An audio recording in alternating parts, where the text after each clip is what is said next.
Gen Z loves to shoplift. Taylor Swift is dealing with deep fakes and causing an uproar, and the border continues to heat up. All of that and more, so let's dive in.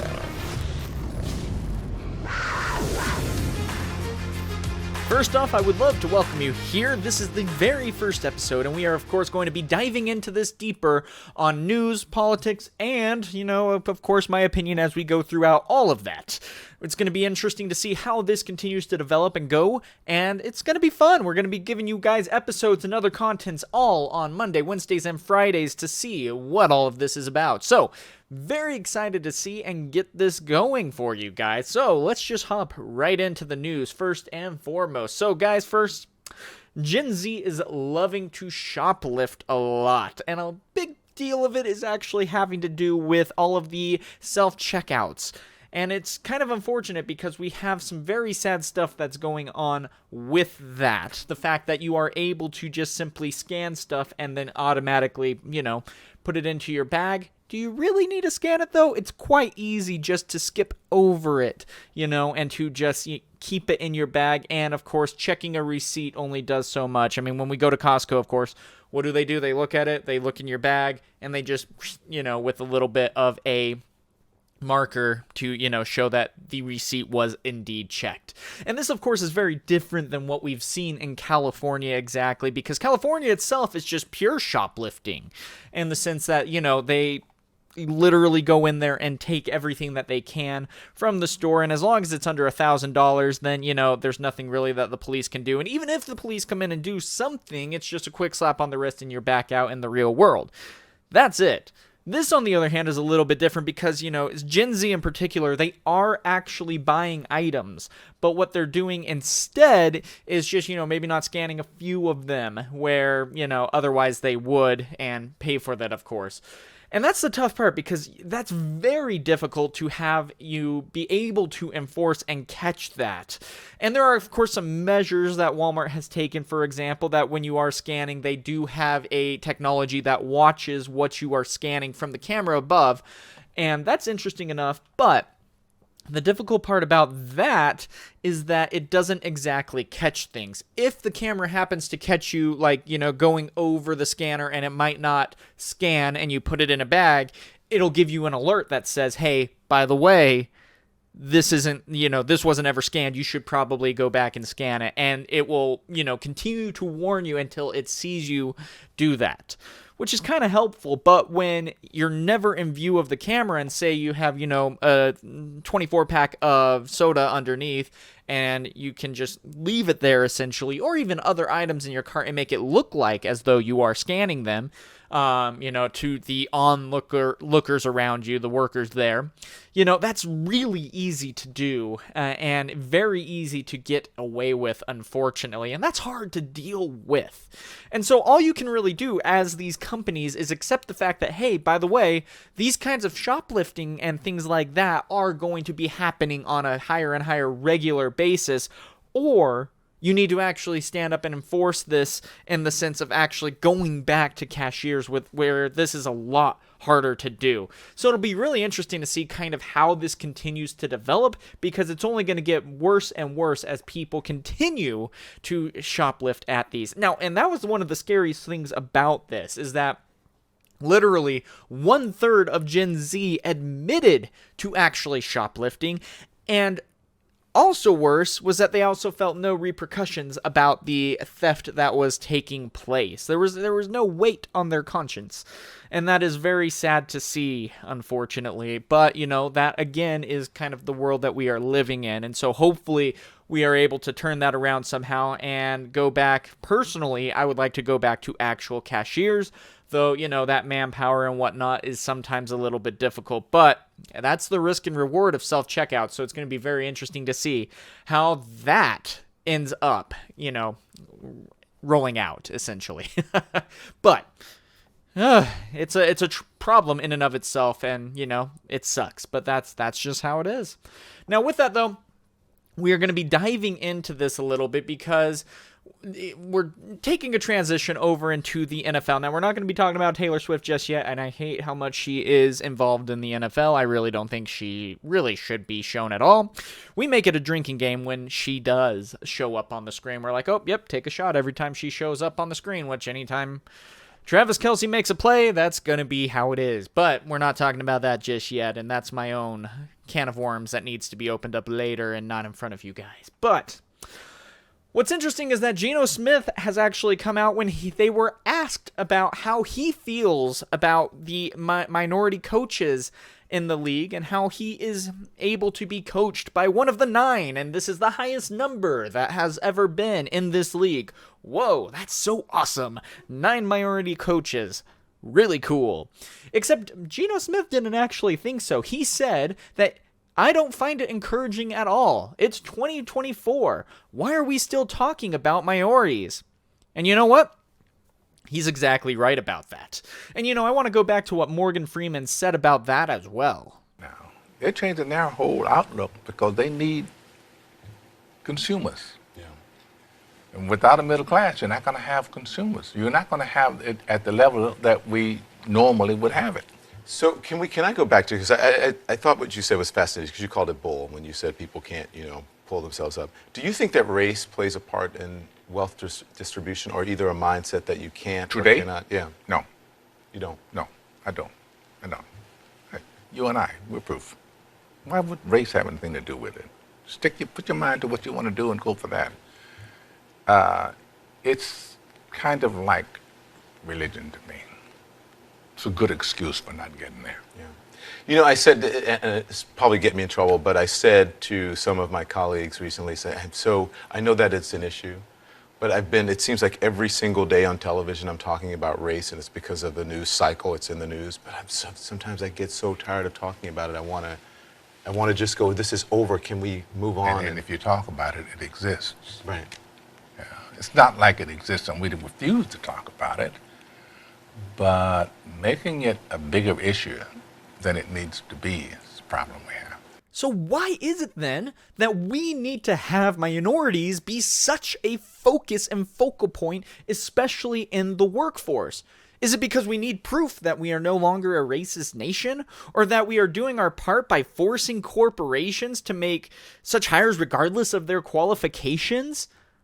I need a black man, I need a lesbian, I need 2 trans people on my board, otherwise, I'm in trouble. Why? It's not because they are qualified by any means, literally most of the time quite the opposite. It's more because they are, showing and doing their part to satisfy the religious demands and sacrifices that this woke religion demands. And that's very difficult and hard to see, and why? I don't care about your skin color. I don't care about any of that. When I am in the process of interviewing you, I am caring about your qualifications, your integrity, what you can do to provide for this company, to help us move forward and grow and progress. Are you someone that can actually do that? Are you someone that's going to put in that effort to be able to help us to do so? And that's the toughest part. It doesn't matter about the skin color, and you see skin color, and that's it.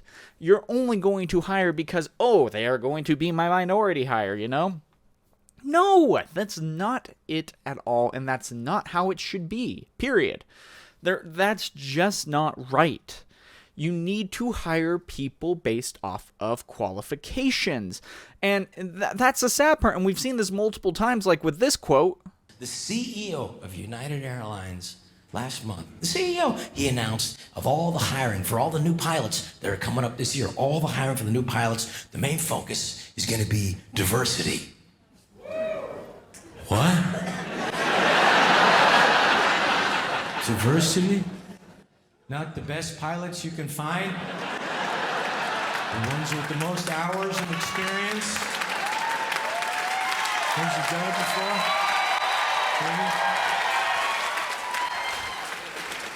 Nope, diversity. I don't know about you, but I'm sick and tired of flying all the time with these white pilots landing safely and on time. Boring. and others just like it. That's the toughest part about this, is that we need to go in and look at people's qualifications and stop being so, racist. For this, it's not right. Straight up. Look at their qualifications. Are they able to do the job at a successful level? If so, hire them. These diversity hires are an absolute joke, and it's going to end up hurting America a lot more than ever it will help it. Is America really all that racist? No. Very few people these days are considered racist, and especially when you consider the 360 million Americans in the United States, how many of them are actually racist? Not very many. I would go so far to say, less than probably 5%. Is that still too much? Sure. Definitely. Could we do better? Yeah. But is it a prominent problem in America, especially like the media and the left are making it look like? No. It's always going to just be that thing to help create that issue, to help further divide us and create a problem that might not necessarily always be there. Now, of course, when there is those problems that do arise, we'll deal with that. Perfect. No problem. But it's not as big of an issue as what people are making it seem like. And it is only being used to help further divide us. Now, of course, with that, though, we are going to be jumping into the Taylor Swift deep fakes. Now, this is a very interesting problem. And the main reason for that is because, Taylor Swift has become a very, very prominent figure and is a mega star, first and foremost. And now that she has even started dating Travis Kelce, that has blown her up in popularity a little bit more because, I say a little bit more because she's already so popular, but now that she is now in the NFL community as well, dating Travis Kelce and whatnot, that is just elevating her a little bit higher and putting her more so under the spotlight, whereas, she probably wouldn't be nearly as much at this point. Now, the difficult part about that, and the thing that sucks with her going through this, is that there have been artificial intelligent deep fakes that have been going out and about now with her. Now, what that necessarily means is that they are taking her face and attaching it to a likeness body and pretty much anything that they would like. Now, the difficult part about that is that, you are able to, create a very realistic, although, somewhat inaccurate, because of course it's not going to be real by any means. And so there are going to be some differences, of course, but that's normal. But they're able to create these deep fakes and then release it to the masses. And even though that it is fake, it is still going to be spread around and, get shared like no other. And that's exactly what we saw with Taylor Swift and her deep fake. Now, what was really interesting about this was that it was shared on Twitter, and before it was blocked, one of the images ended up being shared 47 million times. Just shared, not even counting views, just shared 47 million times on X. Now, luckily, Elon Musk did go out with the X community as well and stop all searches and, ability to find Taylor Swift, and then immediately removed all of those images from the service as well. But the problem is that, again, once it does get out on the internet, it tends to stay there. And so that's exactly what we ended up seeing, unfortunately, is that these photos, and they are, horrible photos in this case, is that, it's out there now, and she has to deal with that and live with that, and that's very difficult to do. But the difficult part also with this is that AI is getting more and more powerful and able to do these things far more quickly than what we, initially thought were possible. And unfortunately, it is extremely realistic, and it's continually getting better at a rapid rate. Now, of course, I deal with this kind of stuff. I am in the cyber community here at work as well. And so the difficult part with that as well is that, we are having to deal with these threats on a regular basis. And I get to be up close and personal with all of that. And, helping to counter these kinds of new threats that are plaguing our cyber world. Now, that's the difficult part about this, is that, you can remove these capabilities. You can remove the capability to share it and things like that. But what you can't remove is the AI ability to create this. You need to go to the AI sources itself, and they need to code in those parameters to stop such images from being allowed. And that's a very difficult thing to have happen. And unfortunately, that's only going to happen if there is government regulation that steps in. Now, the difficult part with this as well is that the government itself has a little bit more difficult of a time on diving into this and creating such regulations needed, as they do also need to research and better understand what is going on about this. So, with that being a difficult thing, is there going to be action that is going to be taken to help stop this? Yes. Is it going to be, in the foreseeable future? I would be surprised. I'm at best a couple of months, but this very well could take a year, 2 years to really actually get proper regulation, and I say proper on purpose here. Proper regulation to help mitigate these threats. And that's a very difficult thing that we, of course, need to face in this, is that, artificial intelligence is here to stay. It will continue to get better. And as it continues to get better, there are going to be more and more ways for people to exploit those kinds of uses for their own gain, whatever that gain may be. And that's the sad part. And so, there needs to be those steps in place, essentially. And so it's a very difficult thing that we do have to face, but at least it's out there, and action and talking about it is starting to create the need for change. And so I'm going to be very happy and excited to see what's going to come. But unfortunately, I do think it is going to take years down the line, which unfortunately is going to cost a lot of problems. There are a couple of things that are going around with that as well, but more so in the personal and common level, not with the elites of the world necessarily, not with the Taylor Swift kind of people. While that is prominent and it is a problem, the biggest issue with the AI artificial imaging software is that it is being used at a teenage level. We are seeing multiple stories going out now where there are teenagers who are taking their classmates' photos and causing explicit photos to be created and then shared to the masses, and their classmates especially, with all of this. And I mean, this is serious. This is a big deal, where your fellow classmates are literally taking your picture and then creating nudes.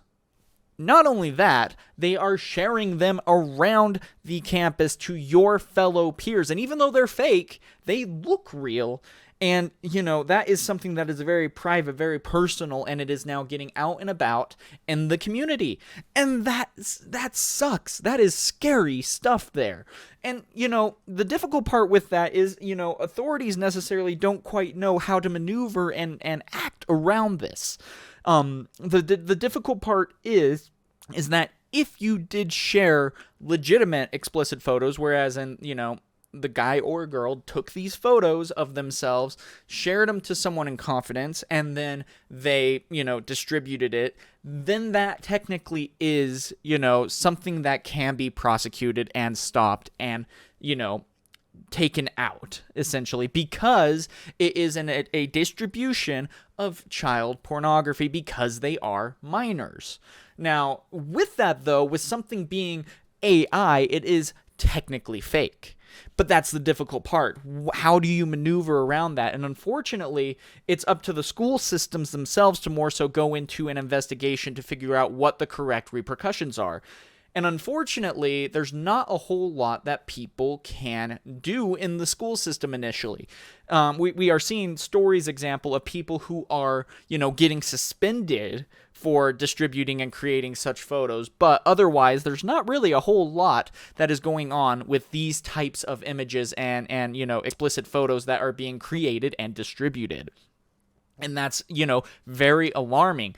especially because as teenagers, these types of things are something that causes you to be so vulnerable, and it attacks you at your core in the sense of something that is so deeply troubling, and it can create such, dramatic problems in your mind, for depression, for being suicidal. It is a direct attack and an invasion on your privacy, and it is so sad because we have not only seen, teenage girls and boys that have now been explicit photos made about them that, are here to stay. Unfortunately, you cannot get rid of those, period. It is next to impossible. But as well, we have had, for example, a 14-year-old girl who unfortunately, and so sad, she killed herself because of this. And she had photos that were taken of her, and unfortunately, that drove her to committing suicide after they were released. And that's something that should never have occurred, period. And that's the saddest part about this, is that they were also teens that are taking photos of their classmates, creating them and releasing them, and then, the girl committed suicide after the boys shared the fake nude photos and called her friend group the Suicide Squad. Now, of course, what ended up happening to them? There's of course an investigation that is going on due to the, suicide of this, poor 14-year-old girl that went through this. But, they got suspended, but, the damage is already done. And the fact that this AI intelligence, this artificial intelligence software was able to create this so seamlessly and so quickly, in the matter of minutes, you can have these photos created. And, you can distribute them. And it's just so sad to see. And, I am going to be very curious about what kind of regulation and what discussions we are going to be able to have with this kind of stuff. Because unfortunately, this is just the beginning. And it will continue to get so much worse as AI continues to develop and get better, And so what are we going to do about it? What can we do about it? And the only thing, unfortunately, that we can do is regulate that, and then also create at the local level the laws and things in place to help create higher repercussions for when people do distribute such photos, because it's messed up and it can destroy people's lives to the point where someone did, in fact, commit suicide. So we'll see what ends up happening with this on the coming years. I don't know, especially on the coming months. The sooner that these things can be taken care of, the better. And I'm very curious to see what is going to come. Now, finally, we're going to be diving into the border crisis that has been a very hot topic over the past, couple of weeks. Now, of course, over the past couple of years for sure, because we have seen, for example, how bad this border crisis has been ever since Biden took office. Now, that's something to keep in mind with this, though. Under Trump's rule, we did actually see a huge diminishing effect of those illegal immigrants crossing the border to try to get into America. And now that was because Trump's specific policy of being able to, if you come into this, country illegally, you are sent back. You are, even if I recall correctly, taken back to Mexico City. And Biden immediately just kind of uprooted that, and just said, nope, we're done with that. What we're going to do instead is, if you end up coming into the American border, welcome. You are good here. Not only that, but we are going to allow you to come into this, amazing country of America, and we will give you a court date so that you can show up, and we can decide from there what actions we need to take to, if you can actually seek asylum here, or if you need to go home. And unfortunately with that, there's not a whole lot that you can really do with that. They get released into the country, and all of a sudden, how many actually show up for their court dates? And the answer is probably not very many. I need to actually look that up and figure out how much. But, from what I can tell, not very many at all. So, with that though, the difficult part is Governor Abbott of Texas has felt completely helpless and powerless because this is a ramping up problem where more and more illegal immigrants are coming in through the southern border, and there is no way for, Governor Abbott and the people of Texas to be able to keep up with this. The Border Patrol is becoming more of a ferry service than actually a border patrol and protection service of keeping people out that are not supposed to be in this country, period. And that's very difficult. And so Abbott is now worked into a corner to where he feels like he needs to take this action because he needs to protect his people. It feels like there is almost an invasion that is coming in to this country, and that Abbott needs to almost go over the federal government because this feels so much so like an invasion. And he even said so for himself that he needs to make a declaration that this is in fact an invasion, and even said, that the authority is the supreme law of the land and supersedes any federal statutes to the contrary. And so he feels that because this is such an invasion that he needs to supersede the federal government and its like to be able to properly protect his Texas citizens from this literal invasion. Today, new video shows even more razor wire being put in along a contested section of the U.S.-Mexico border. This is happening even after the Supreme Court on Monday voted to let federal Border Patrol agents remove all of that wire. The razor wire was installed as part of Texas Governor Greg Abbott's security initiative at the border known as Operation Lone Star. The Biden administration arguing now the razor wire prevents Border Patrol agents from doing their job.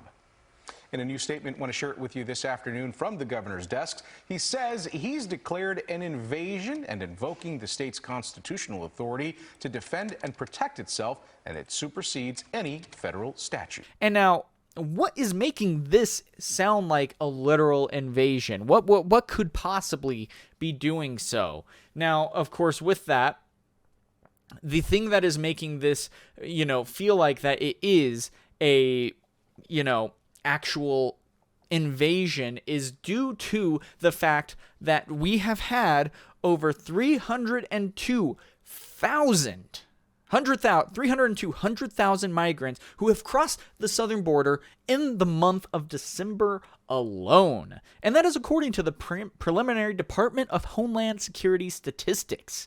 Now, of course, that figure does not include the legal entries, the legal ports of entry. And even so, the Biden administration in those legal ports of entry have processed roughly 50,000 migrants each month. But what's interesting about that is that they're normally doing that and, keeping track of all of that through a process powered by a smartphone. Interesting. That's the difficult part. Now, of course, the previously monthly record high in migrant apprehensions was recorded in May of 2022 when Border Patrol processed 224,000 illegal migrants between ports of entry, so trying to get into the country illegally. Now, of course, the current spike peaked during the Christmas month, and it started mainly during December 14th and ending around December 20th, when Border Patrol averaged 9,700 daily apprehensions, according to the data. On several days that week, the agency processed more than 10,000 migrants in 24 hours. You think we're ready to support that? You think that, we have the money and the resources to take in over 10,000 people daily? And you just have to show up. You don't have to actually claim asylum by any means. You don't need to do anything like that. You just need to show up. There's no need to prove it. You just say, I am seeking asylum. Cool, you're in. And the worst part is they're coming from all over the world. They're not coming from south of the border. Well, they are coming from south of the border, but not the countries south of the border by any means. Some of them are, but not all of them. Here's this clip. I want to show you guys just a small fraction of what I found on my trip from San Diego to McAllen. This was from 3 locations, from Jacumba, California, Yuma, Arizona, and Lukeville, Arizona. You've got IDs from all over the world: India, Peru, Guinea, India. We've got China, Greece, Ukraine. IDs from Africa. These are from Mexico, permanent resident in Mexico, but they dumped that. I'll tell you about that in a minute. Money from all over the world. We've got Ghana. We've got Senegal, tons and tons from Senegal. Money from Turkey, money from Argentina, money from Mexico. IDs from Nepal, IDs from China. And a lot of people ask, why would you dump your IDs?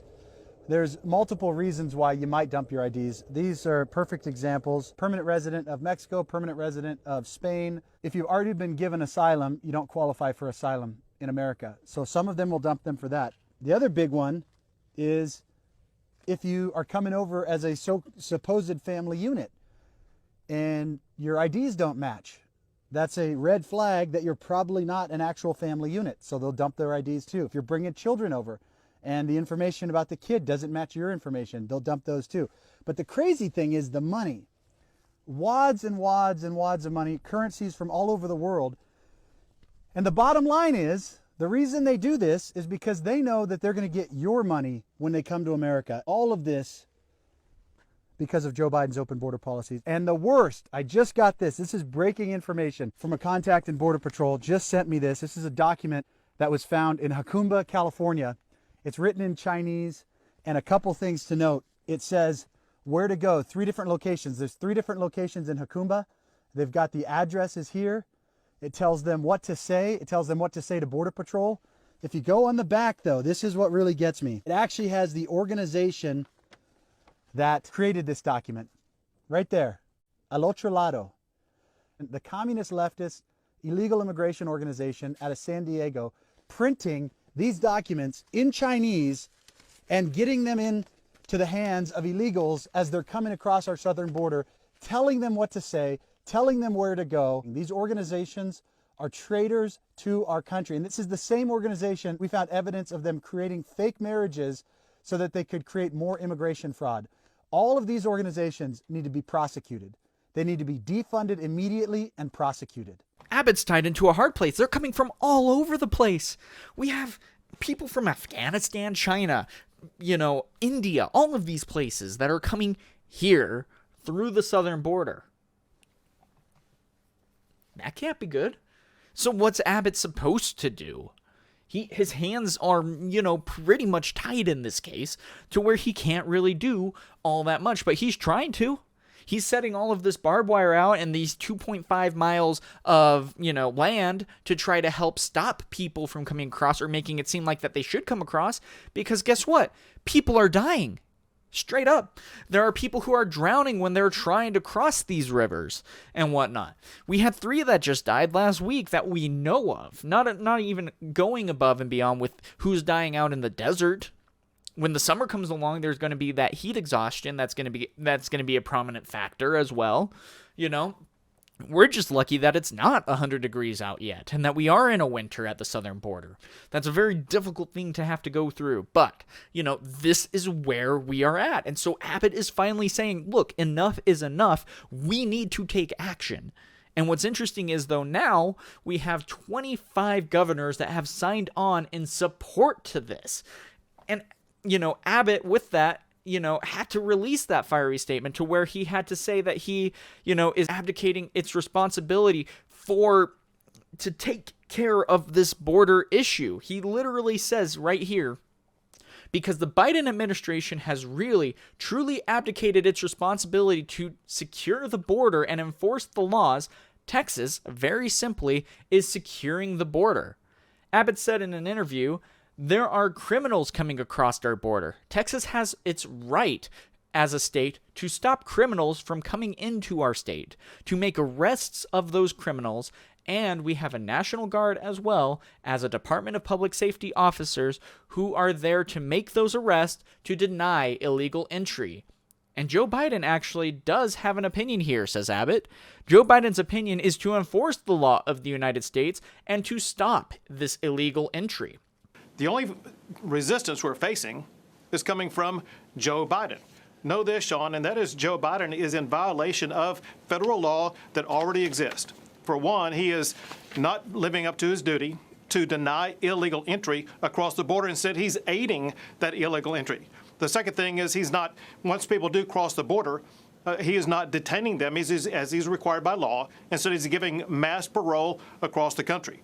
Because Joe Biden is not enforcing the federal immigration laws, that gives Texas the right, under that Article 1, Section 10 of the Constitution, to defend ourselves from imminent harm or from an invasion. So Texas has every constitutional right in this case, and I believe when the sun sets on this, Texas will be vindicated and the Constitution will be strengthened. And, Abbott is absolutely right. The law is very clearly stated on what you have to do, but we have an open border policy because the Biden administration and him as the executive power itself is not executing the law and allowing these things to happen. So anyone can just waltz on in and call it good. That doesn't work. That's not a good thing by any means. But this is exactly where our nation is. To the point where we now have, and rough estimation, and it is rough estimation because that's only who we actually have documented and kept track of, is around 22 million illegal immigrants in America right now. Now, mind you, of course, we do have 360 million Americans and whatnot, but can you imagine how much money that actually costs? 22 million men, women, and children illegally here that we are now responsible for. We as the American people are taking on that kind of burden. How's that going to work? It's not. You're seeing, illegals that are now being, taken to sanctuary cities such as New York and California and things like that. And they're freaking out now. They don't know what to do. New York has to put illegal immigrants in schools for them to be able to live there. Whereas now the school students are kept at home doing online classes because illegal immigrants that aren't supposed to be here are living in their classrooms, in their gymnasiums and whatnot, and they cannot go to school. Period. Can't. But it's not a problem.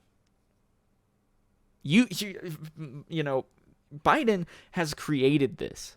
And we even saw before Biden was elected that there was starting to be, an uptick as soon as he won the election. There were people lining up at the border waiting for his inauguration day and then starting to enter this border and come into America and whatnot. They knew exactly what was going to happen. And the world, and literally, yes, the world is taking advantage of this to where, like I said, we even have, Afghanistani citizens coming in through the southern border. Because they're not just doing that job poorly, but because they have totally abandoned doing that job whatsoever. That is exactly what gives Texas our constitutional right for Texas to be able to act.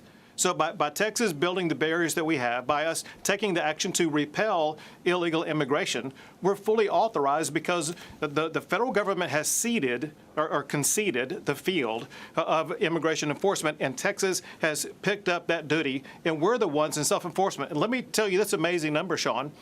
If you know where that park is, where Texas now has taken over and we blockaded that park, that is an area where sometimes over the past year, there would be as many as 2 or 3 or more than that 1,000 people coming across the border a day.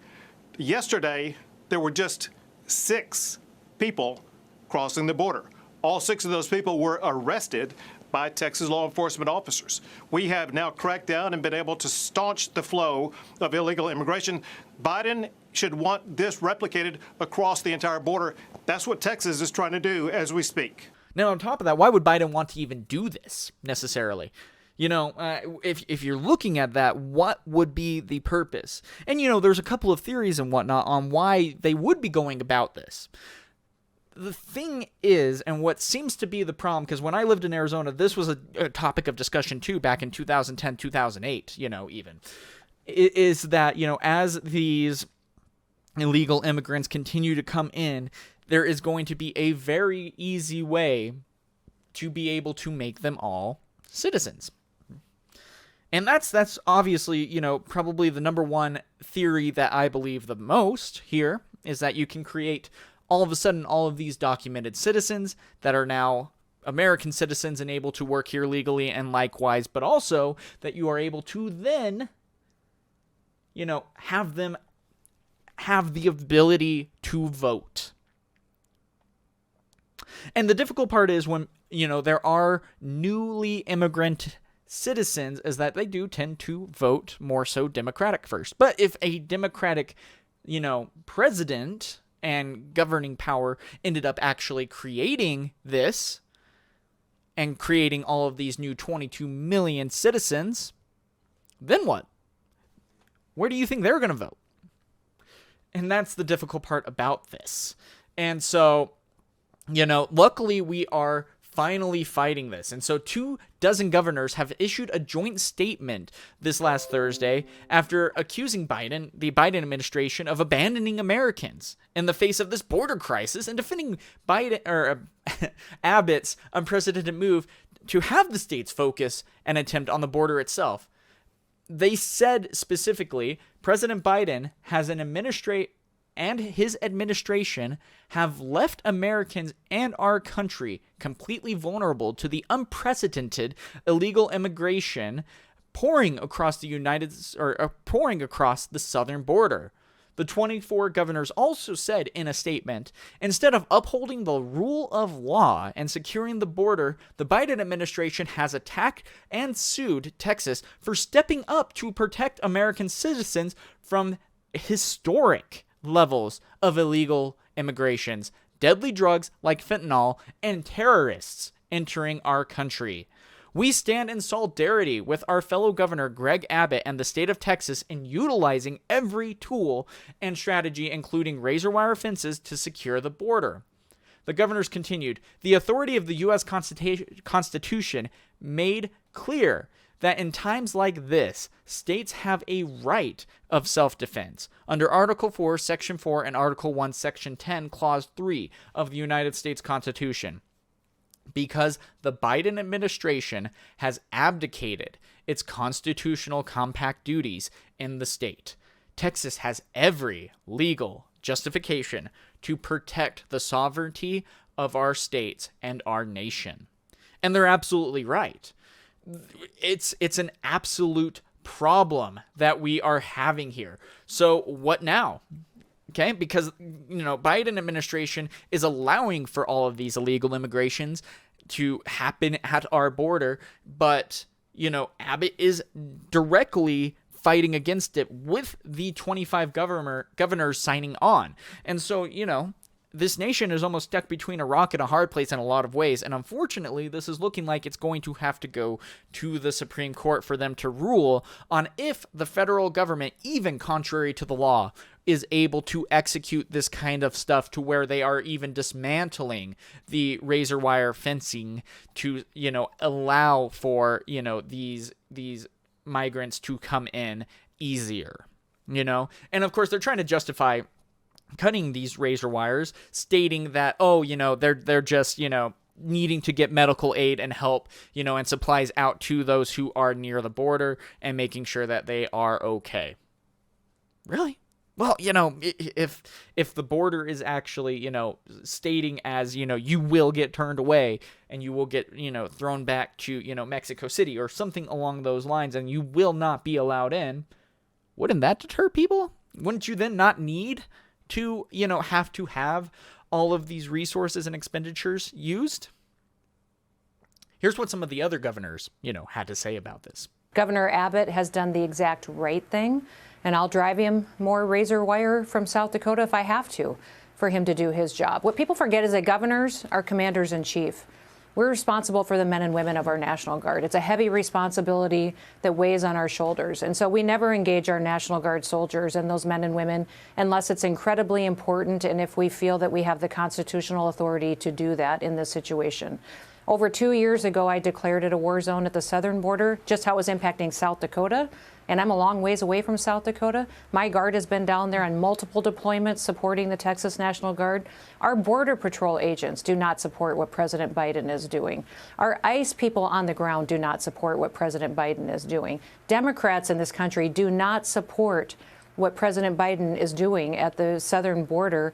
And they disagree with him fundamentally. He's so out of touch. He is remaking this country. We will be Europe within a year or two if we allow President Biden to continue this invasion of our country. Over 6 million people have come here illegally. It is time to stand our ground, and we'll be down there standing shoulder to shoulder with Governor Abbott. Now, also, it is interesting to keep in mind that a correlation of former FBI officials have issued a new warning about a new and imminent danger for the U.S. and southern border, suggesting that the country has been invaded by military-age foreign nationals. Interesting. In this letter sent last week to the congressional leaders in the House and Senate, retired officials expressed concerns about the current and specific threat that may be the most pernicious ever to menace the United States. The letter warns the United States is facing a new and imminent danger and highlights what officials say is a threat level of an invasion at the southern border, where over 302,000 illegals encounter in the December of 2023. Overall, though, since then, there have been 2.4 million throughout the last couple of years that have had illegal migrant encounters. Now, to quote the FBI militant who is talking about this, he says, "In modern history, the U.S. has never suffered an invasion of the homeland, and yet one is unfolding now." He continues, "Military-aged men from across the globe, many from countries or regions not friendly to the United States, are landing in waves on our soil by the thousands, not by splashing ashore from ships or parachuting from a plane, but rather by foot across a border that has been accurately advised around the world as largely unprotected with ready access granted." Now, the difficult part about this is that we do have, even, governors and whatnot and people who are, taking steps against Texas and calling them out. Austin area Representative Greg Casar of, Texas called Abbott's actions nothing more than political stunts and inflammatory language to advance his own agenda, violating the Constitution and endangering both U.S. citizens and asylum seekers. And he posted that, of course, on X. And same thing, Representative Castro of San Antonio proposed that having Biden administration legally overtake Texas National Guards so soldiers can no longer carry out orders by the governor itself. He says Governor Abbott is using the Texas National Guard to obstruct and create chaos at the border. Castro posted to X on Tuesday that if Abbott is defying yesterday's Supreme Court ruling, the President of the United States needs to establish sole federal control of the Texas National Guard now. Interesting. Now, of course, people are, of course, advocating for the actions that Governor Abbott is taking, which is great. That's exactly how it should be. Now, Governor Sarah Sanders of Arkansas wrote, "If President Biden won't defend us, states will have to defend themselves. Arkansas stands with Texas." Florida Governor Ron DeSantis also said, "Can the federal government defy the law and force a state to allow a foreign invasion? James Madison didn't think so. If the Constitution really makes states powerless to defend themselves against an invasion, it wouldn't have ratified in the first place, and Texas would have never joined the Union when it did." Now, Texas is upholding the law while Biden is flouting it. Florida will keep assisting Texas with personnel and assets. Now, it's been very interesting also because Governor Cox of Utah, where I'm from, of course, also came out and said the border is a disaster that continues to spiral out of control, both in terms of the people and the deadly fentanyl traffic. This is not a partisan issue. This is a national security issue. This is common sense issue. This is an American issue. Utah thanks Texas and Governor Abbott for stepping up where the Biden administration has failed over and over again. So this is going to be very difficult to see how this is all going to unwind over the coming months and whatnot. And I'm going to be very curious to see what's going to happen, because this is just insane, the amount and how far we have been willing to let that go. It is such a big problem. 2.3 million people over the past couple of years. On top of that, we have 10,000 interactions a day at some points at the extreme levels, which just happened to be last month, almost 2 months ago. That's insane. What are you supposed to do about that? And that's the tough part. It's like we as the American people, we just feel powerless. We're just going to be taking that on. And that's not right. That's not how it should be at all. It should be, a way that we can just turn them away and turn them back. They're coming here illegally, straight up. No question about it. Illegally. And yet they're just being allowed to waltz on in like there's no problem at all, And that's where the American people are getting very angry. And this is where also Biden continues to just shoot himself in the foot with this, because this is becoming a very big issue. And it does happen to be an election year. And guess what? They're just running Biden again. And he's continually hurting himself in every which way, whether it be with Afghanistan, with the Middle East problems, with foreign policy, with the border, whatever it might be. He is not making really any sound decisions here. I mean, don't get me wrong, he's not all there, but at the same time, he's not making any good sound decisions. And so it's going to be very interesting to see how all of this rolls out and what the Supreme Court is going to have to vote on this, because it is a very big issue. And they already have, ruled on a couple of things with this border crisis itself. But, what are we going to do about it? What can we do about it? It's like we're able to vote, sit back and watch, and that's it. And at the same time, though, that's exactly why I'm here, trying to bring up an awareness for these types of things from going on and from happening, because I'm tired of it, and I want to see these things, start to get fixed on. Biden was welcomed in with a great border policy and very few, illegal immigration problems. The border was indeed secure. He walked into Afghanistan that was, very secure, to where, everyone was, pretty happy with how things were going there. Americans were not dying, especially as they were over the past couple of weeks. Over where we had, two, Americans that were killed and over, 24 that were injured. This is serious. And so what can we do about this? We just got to keep bringing up that awareness. We got to make sure that the Republican Party can keep bringing out actions, because it feels like our hands are tied, and it should never feel like that. There is a good and bad actions to take, and right now the Biden administration is making some very bad actions and some very bad policy, and the Republicans are finally fighting back. And I'm excited to see what's going to happen, and I really hope good wins out here in this case. So that's all that I have for you guys today. If you have any questions, comments, or concerns, feel free to comment in the videos as you see fit. You're more than welcome to, and I'm happy to respond to them to the best of my ability. Now, of course, I am still new at this, so if you would be so kind to like, comment, and subscribe with all of that, it would be greatly appreciated. This is sure to be a wild year, and it will certainly be interesting to watch all of this unravel.